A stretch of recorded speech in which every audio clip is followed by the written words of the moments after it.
So the last section of the betrothal ceremony, and Jewish ceremonies just go really quickly, so we're already there, already ready for the rings and the vows. So can I ask Chuck to please bring up the rings? I know it's fast. And before, Jen and James have said that they would like me to flip, or who goes first for their vows. We stole that from Wade and Michaela. You call. All right. I call it? Okay, you're calling? Yes. Yes. So I have to go first? No, I'm going first. You're going first. I'm not All right, no, I have your vows. Okay, excellent. You can unfold them. Yes.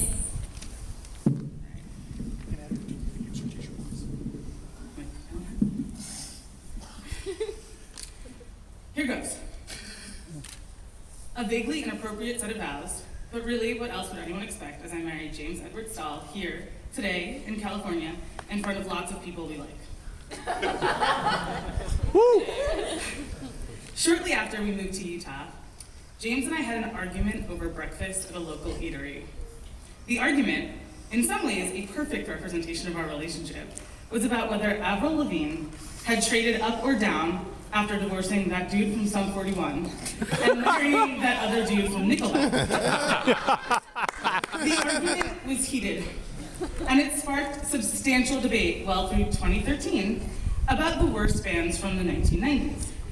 James maintains, still, to this day, that the worst band from the 90s is Sum 41. I, after spending days considering a slew of awful 90s bands, including POD and Good Charlotte, stumbled upon the checkmate to his argument, Papa Roach. James refused to acknowledge that I had found a douchier band than Sum 41. In my self-righteous victory, I promised him that the punishment for his unwillingness to admit defeat was the inclusion of some Papa Roach in my vows. Yeah! He adamantly said, "I'm calling your bluff." Well, looky here. Given the fact that this is a band whose songs have such emotive titles as Life is a Bullet, Gouge Away, and Tyranny of Normality, it was difficult to find wedding vow appropriate Papa Roach lyrics. Nevertheless, I am giving it a shot. From the song called Forever. Because days come and go, but my feelings for you are forever. From a song called GRRBRR. Please pay attention to the grammar of this one. I know that I and you will sit as a picture. From Take Me, this is where it gets desperate. Now I'm dancing. From Sometimes I'm Dreamin'. And finally, from a song called Revenge, the most romantic line I could possibly find. It's all right, we're in love. This narrative, which I'm sure has horrified my parents and James's parents just a wee bit, I'm sorry, is a testament to a number of things about the partnership that James and I have built over the last 5+ years. Number one, we laugh a lot. Number two, we challenge each other, even in obscure, ridiculous ways. Number three, we keep each other honest. See, babe? I wasn't laughing. Number four, we go all in. Seriously, we started this conversation on September 29th, 2012. 5, we consistently find joy with each other in absurd things. And 6, we laugh a lot. James, you sort of swooped in and changed my life. You made me more hopeful and optimistic than I ever thought possible. You loved me in all of my weird wackiness, my voices, my neuroses, my worst case scenario-ness, which will make an appearance later on, my unabashed love for all things Muppet. You constantly remind me that I can be better, smarter, and more positive. In response, I had a series of actual vows to make to you today. I promise to never stop hugging you. I promise to feel bad about tickling you. I'm still not even sure about the first part. I promise to try not to pout when you don't like something I pick out for you when we're shopping. I promise to always be the taster for your culinary adventures. I promise to try to be less of a worst case scenario person. It probably won't work. I promise to be more appreciative and trusting. I promise to stay adorable. I promise to enjoy all or nearly all of your dance moves.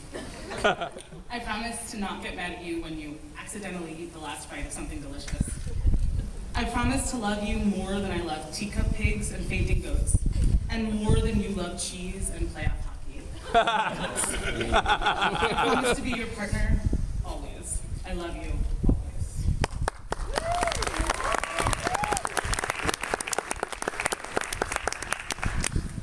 Oh, is it my turn now? That's Blink 182. Are we supposed to read? Oh, yeah. The ring on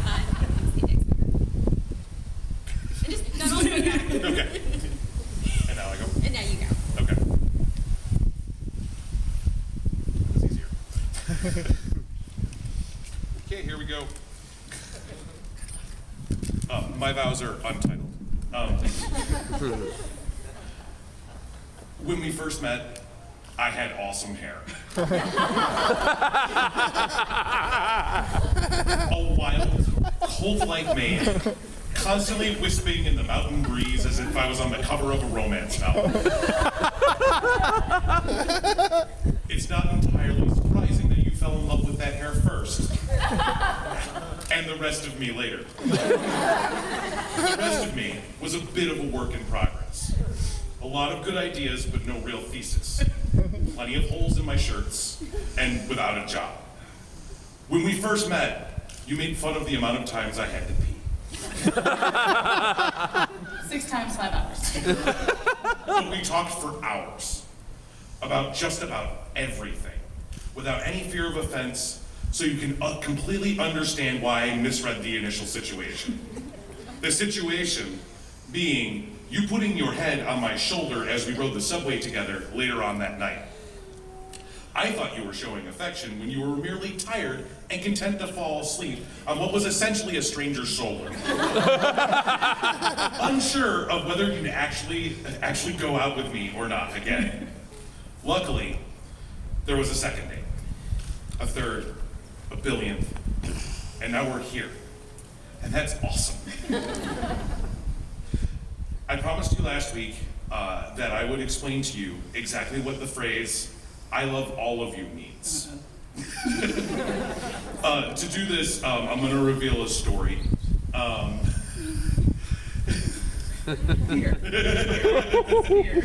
But there was one morning that I came back. I had woken up and I found, and Jen was still sleeping. And she was, and I actually was taken by how pretty she was at that time. And she was smiling, and she was so pretty. And then she farted.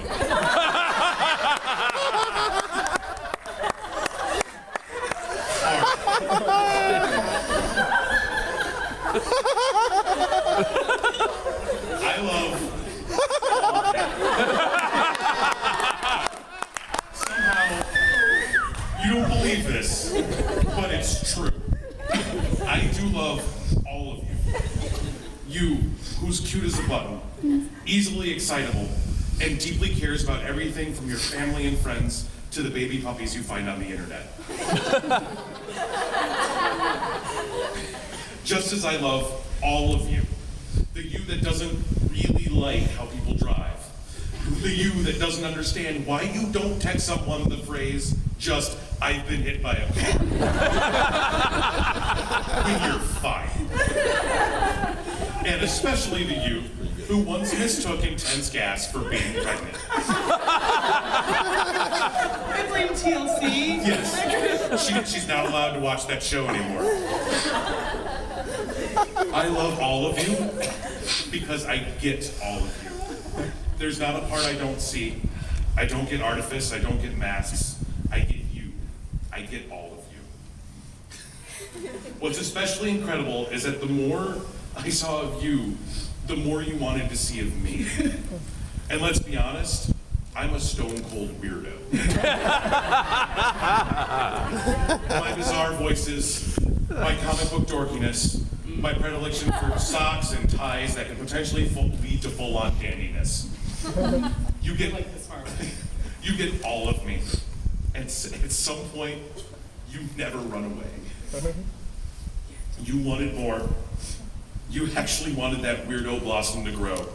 And you've stuck with me through all my weirdo stuff for all of these years. And I love all of you. I love all of you because you're also a weirdo. It's like how in nature only true weirdos can recognize each other in the wild. But that's okay, because to be honest, together, we're two incredibly fabulous weirdos. Yeah. We're awesome, and we're finally getting married. All right. So here comes the hard part. Because now, I have to wait until she lets me kiss you. And that's going to be agonizing. Because all I want to do right now is kiss you, and hug you, and never let you go. But I will wait, because I am patient, and patience has brought you to me. I waited almost 30 years to find you. Waiting a couple more minutes for you to become my wife won't be that bad. And when she finally does let me kiss you, I will do it, continuing to love all of you.